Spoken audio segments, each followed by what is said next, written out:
Bien le bonjour les amis, j'espère que vous allez tous bien. Donc on va faire un tirage intemporel pour les triangulaires. Donc ce tirage aura été fait à partir du moment que vous regardez cette vidéo et aura pour une durabilité de 3 mois. Je rappelle que ce tirage est général, hein, qu'il ne peut pas résonner avec tout le monde. Il y aura également une extension donc, qui sera disponible, que vous trouverez dans la barre de description en dessous de la vidéo. Et ainsi, si vous souhaitez faire un don à la chaîne, ce n'est pas une obligation. Donc voilà. On va aborder de suite ce tirage. Je ne vais pas faire le brassage en accéléré, on va le faire en direct. Et donc, on va voir déjà la situation que vous vivez actuellement et dans quelle position vous vous trouvez. Allez, donc c'est parti.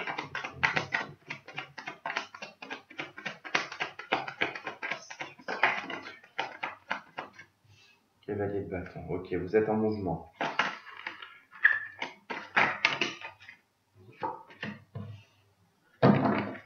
Voilà. Vous vivez une période assez difficile, très conflictuelle avec la 5 de bâton. Le cavalier de bâton, ici la 9 d'épée et la 5 de denier, on voit très clairement que là, vous traversez une situation qui est relativement très compliquée. Il y a comme un chemin qui est un peu noir, qui est, je dirais pas de dépression, mais vous vous posez énormément de questions, hein. Vous vous demandez comment vous allez pouvoir avancer dans quelque chose dans lequel vous sentez que les choses sont en train de se perdre, hein, quelque part. On a l'impression d'être abandonné, on a l'impression que d'être seul dans la situation. Ça veut dire que je pense que vous ne pouvez pas forcément parler à qui vous voulez, comment vous pouvez. Enfin, c'est compliqué, la situation est compliquée et donc vous vous sentez assez seul dans ce chemin-là et vous avez l'impression d'être toujours sur le qui-vive, d'avoir toujours quelque chose qui va vous tomber dessus, d'accord. C'est un mouvement compliqué quand même, hein. Vous avancez passionnément avec le cavalier de bâton, mais la peur de tout perdre aussi également, hein, parce que là on voit bien qu'avec la 5 de denier, il y a quand même le fait de pouvoir y perdre. Voilà, on s'inquiète énormément avec la 9 d'épée, on s'inquiète énormément de se retrouver seul, de se retrouver sans rien, d'être rejeté. Alors ça peut être autant si vous êtes engagé dans une relation, et ben j'ai envie de dire que vous avez peur que tout d'un coup tout se sache et que vous perdiez tout. Et si vous êtes en tout cas seul et que vous voyez quelqu'un qui est déjà engagé, ben vous avez peur de perdre cette personne et de tout perdre également. Donc de toute façon, dans les deux sens, l'interprétation est la même, hein. Donc on va voir maintenant ce que vous souhaitez pour cette relation.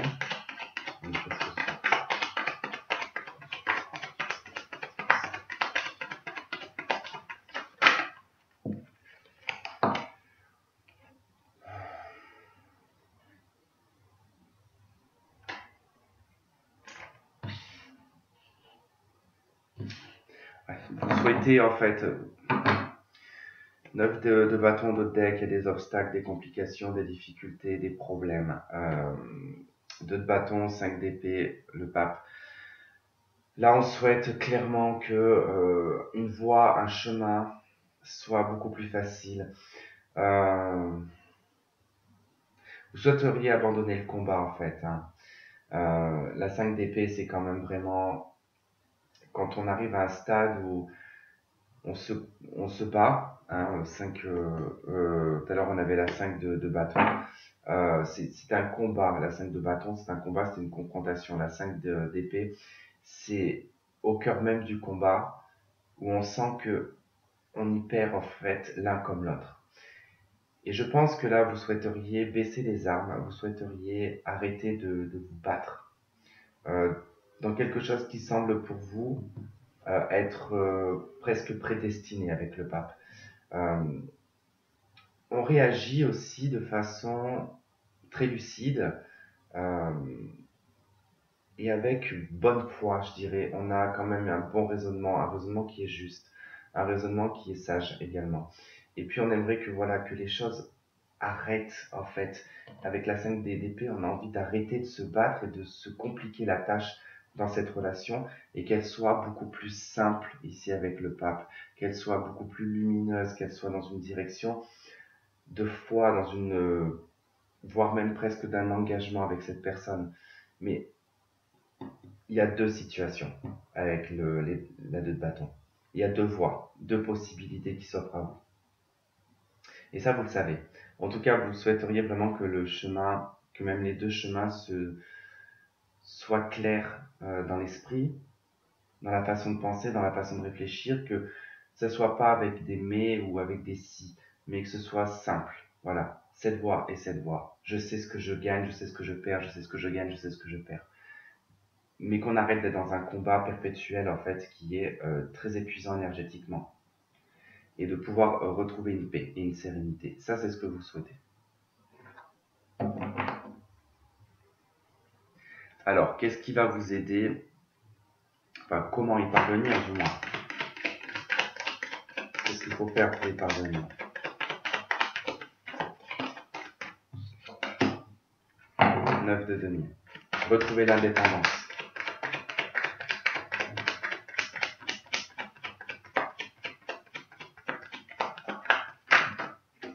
Là. Ouh, je voulais pas que ça tombe aujourd'hui, mais voilà, ça tombe par terre.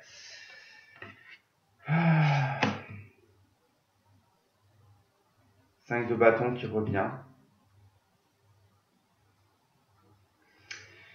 Alors, ce qu'il faut faire, c'est que il faut retrouver ici une indépendance. Il faut faire le choix et prendre la décision de ne pas chercher le conflit ou de chercher la confrontation. Je ne sais pas si vous remarquez, mais 5 de denier, le pape qui représente le chiffre 5, 5 de bâton, 5 d'épée. On a beaucoup de 5.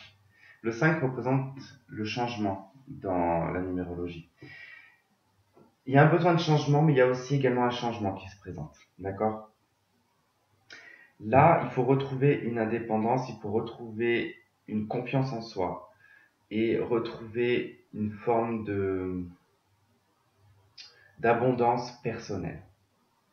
De par cette abondance personnelle, vos choix et vos décisions et vos indécisions vont être beaucoup plus clairs. Parce que, effectivement, la 5 de bâton nous dit ici qu'il y a un combat perpétuel, il y a une confrontation avec soi-même, mais avec la relation présente, d'accord, dans cette triangulaire. On est dans un combat perpétuel parce qu'il y a deux situations. Les amoureux, il y a deux personnes face à vous. La 2 de bâton, il y a deux personnes face à vous.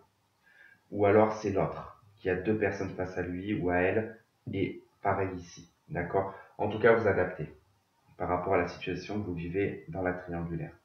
Mais il y a vraiment ici le fait de faire un choix, de prendre une décision ferme et définitive, finalement. Et peut-être ici de se confronter aussi à la situation, à la personne. De poser peut-être un ultimatum. Ça, c'est également ce qui peut en ressortir.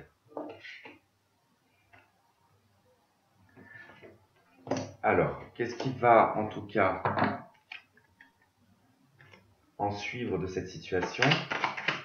Qu'est-ce qui va suivre de cette situation?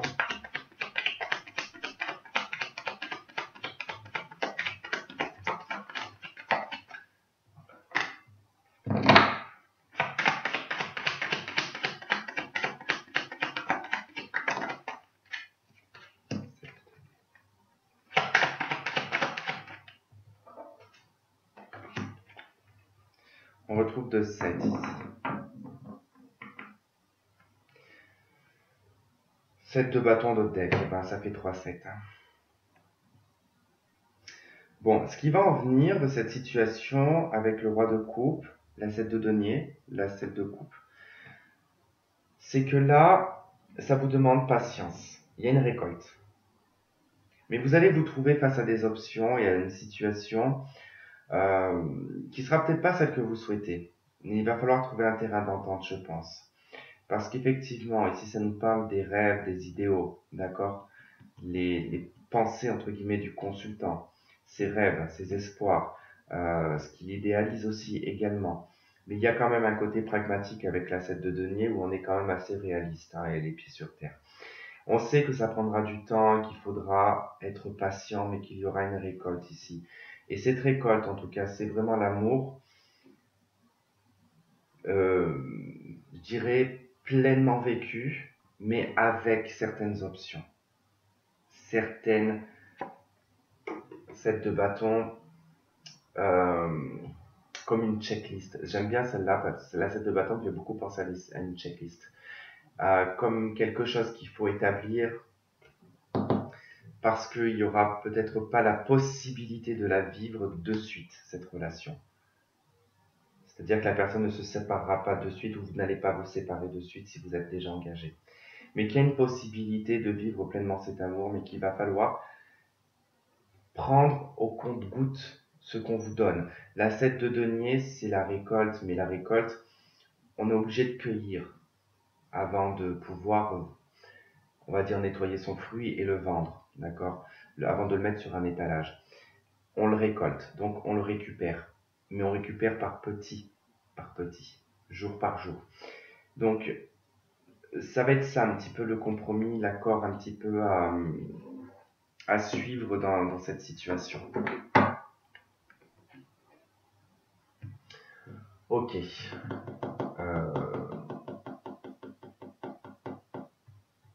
Qu'est-ce que je vais vous prendre comme jeu? Je vais prendre une arcane majeure pour voir.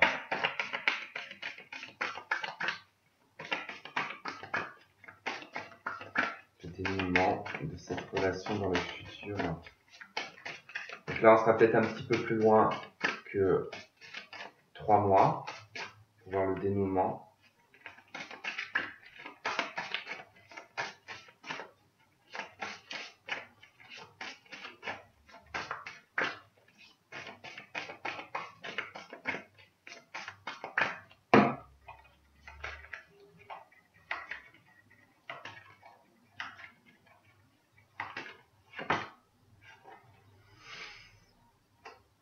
On a le chariot.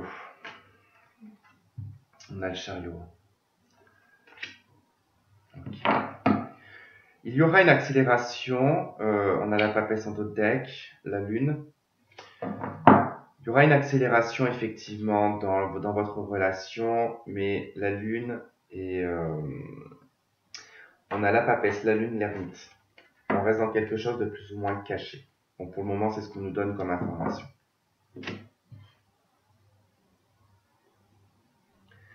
Que vous dit les anges de l'amour?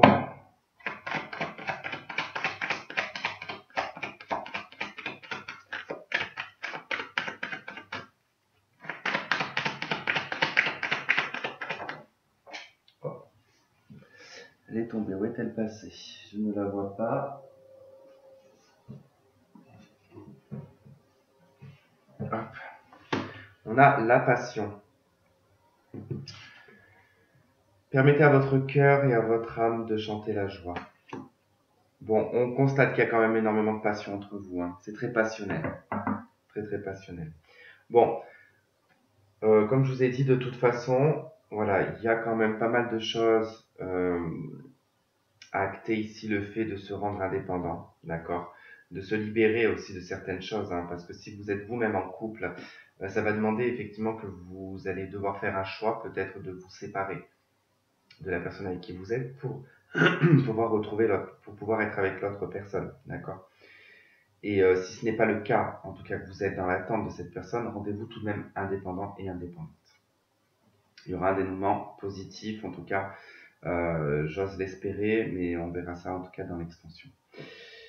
Ok, en tout cas, voilà, pour vous les triangulaires, j'espère que ce tirage résonne avec certains d'entre vous. Pour ceux qui suivront donc l'extension, on va recouvrir tout ce jeu avec un autre tarot, je ne sais pas lequel encore. On va aussi également peut-être regarder avec un oracle de l'amour. Et puis voilà, en tout cas, écoutez, je vous souhaite une très bonne période. J'allais dire un très bon week-end parce qu'on est vendredi, que je ne sais pas si je la posterai aujourd'hui. Mais sinon, si je la poste aujourd'hui, écoutez, je vous souhaite un très bon week-end. Et puis on se dit à très vite. Je fais plein de gros bisous. À bientôt. Bye bye. Il y a peut-être le fait que cette personne a peut-être arrêté la relation ou que vous avez arrêté la relation. Donc on veut communiquer et discuter ici par rapport à la moralité de la situation et à l'intégrité de... C'est aussi de ramener les choses du passé pour en faire un choix. D'accord? On vous conseille en tout cas de retourner un petit peu dans votre passé. Et là, effectivement, on a peur de trahir un contrat, on a peur de trahir sa parole.